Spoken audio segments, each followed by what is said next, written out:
पता नहीं आप लोगों को ये बात पता है कि नहीं, पर हाल ही में आज से लगभग 5 से 6 साल पहले रिसर्चर्स ने हमारे शरीर में एक नया अंग ढूंढा था जिसे इंटरस्टिशियम कहते हैं। ये इंटरस्टिशियम क्या होता है? 2 सेल्स के बीच में जो खाली जगह होती है, जहां फ्लूइड रहता है, जहां पर कोलेजन प्रोटीन के बहुत सारे जाल बिछे रहते हैं, इसे ही इंटरस्टिशियम कहते हैं। हमारे शरीर का ये सबसे बड़ा ऑर्गन होता है। इंटर का मतलब होता है बीच में और स्टेशियम का मतलब जगह से है। स्किन पूरे शरीर में लगभग 16% का भाग रखता है, पूरे शरीर के भाग का। तो ये इंटरस्टिशियम जो है ये पूरे शरीर का 20% अकेला का भाग रखता है। ये इंटरस्टिशियम ही हमारे शरीर में कई जगह पर, हमारे फेफड़ों में, हमारे स्किन में, हर जगह पर है। पर आज इस वीडियो में हम इंटरस्टिशियम पर बात नहीं करेंगे, बल्कि हमारे फेफड़ों के इंटरस्टिशियम में होने वाले एक बहुत ही खतरनाक बीमारी के बारे में हम बात करेंगे। देखिए, आपको पता ही होगा हमारे फेफड़ों के अंदर एक एयर सैक होता है जिसे एल्वियोलाई कहते हैं। इसी में एयर आकर भरती है और चूंकि यहाँ से ब्लड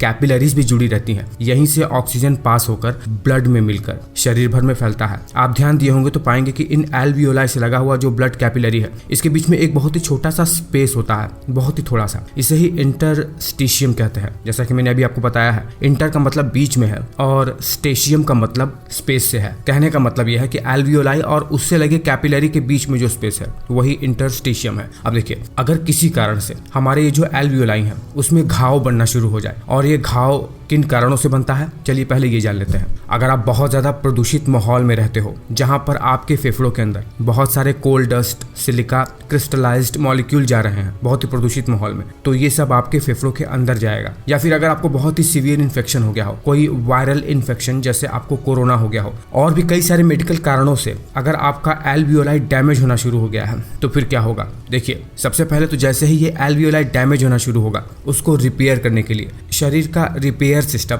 वहां पर अपना काम करने लगेगा और ब्लड से वहां पर ऐसे ऐसे केमिकल आने लगेंगे जो उस घाव को भरना शुरू कर देंगे। वहां पर मायोफाइब्रोब्लास्ट आना शुरू कर देंगे जो इतना ज्यादा अनकंट्रोल्ड तरीके से प्रोलिफरेट हो जाएंगे कि वहां पर एक फाइब्रस टिश्यू का जाल सा बिछ जाएगा। कहने का मतलब है कि वहां पर स्कार बन जाएगा, एक घाव का निशान। टिश्यू बहुत ही कठोर हो जाएगा, बिल्कुल भी स्मूथ नहीं रहेगा। इंटरस्टिशियम, एल्वियोलाई और ब्लड कैपिलरी के बीच की खाली जगह वो बची ही नहीं रह जाएगी। घाव तो भर जाएगा, लेकिन ब्लड वेसल्स और एल्वियोलाई के बीच में कोई स्पेस नहीं रहेगा जिससे ऑक्सीजन पास होकर ब्लड में मिल ही नहीं पाएगा, और ऐसे में बॉडी को ऑक्सीजन मिलना ही बंद हो जाएगा, या मिलेगा भी तो पर्याप्त नहीं मिलेगा। इस भयानक कंडीशन को मेडिकल की भाषा में लंग फाइब्रोसिस या पल्मोनरी फाइब्रोसिस के नाम से जानते हैं। ये बहुत ही ज्यादा सीरियस कंडीशन होती है। अगर एक बार किसी व्यक्ति को लंग फाइब्रोसिस हो गया तो व्यक्ति ज्यादा से ज्यादा 2-3 साल तक ही जीवित रहेगा, उसके बाद व्यक्ति की मौत हो जाती है। और इस बीमारी के सिम्टम्स क्या क्या है? जब ये बीमारी किसी को होता है, व्यक्ति को सांस लेने में बहुत ही भयानक दिक्कत होती है, वजन कम होने लगता है, हमेशा कमजोरी बनी रहती है, व्यक्ति हमेशा बिस्तर पर ही लेटा रहेगा। धीमे धीमे जब बीमारी प्रोग्रेस होकर